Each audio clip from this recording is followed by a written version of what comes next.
If you're getting ready to have a party or a dinner party and you're serving red wine, you're at risk of a spill. So there's a few things during the party season that I think you should have on hand, and I recommend club soda, having paper towels handy, keep salt or something else that absorbs, so even a cornstarch will work.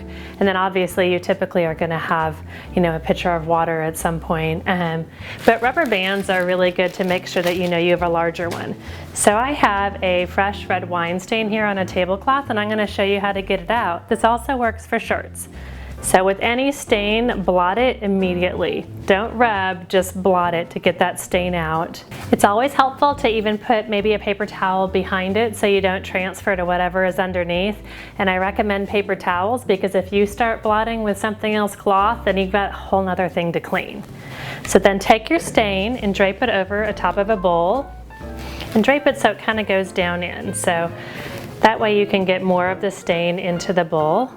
And then a rubber band to secure it over the top of the bowl. This also will help limit this, as you get the stain wet, it from spreading onto more of the tablecloth. Then you take your ice water, and you can use a chilled club soda as well, and just pour it onto the stain.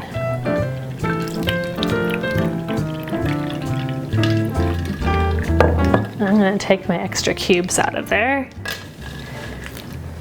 And then take salt and just really generously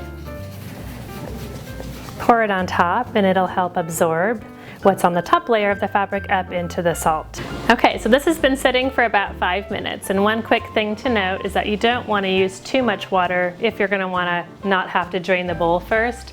But while you were letting it sit, you can boil some water or just heat it in the microwave, whatever is easiest. I just happen to have a teapot that has a small spout, so it lets me do a nice controlled pour. So I'm gonna just start pouring my hot or boiling water. So as I'm pouring it through, I just wanna be careful that I don't overfill this bowl, because I'm gonna have to handle it in a couple minutes. Okay, so I'm gonna let this finish pouring through. So really carefully, you're gonna take it over to your sink and let it rinse. So almost all of our stain is completely gone. There's just a couple of little spots of it, and you can see where it had, been just a bit. So take some vinegar and put it in the bowl. Put some water in it. And put that section of your tablecloth just in there to soak. So now that you have that soaking in vinegar and everything else took maybe 5 minutes away from your guests, you can get back to the party. And there's your helpful hand.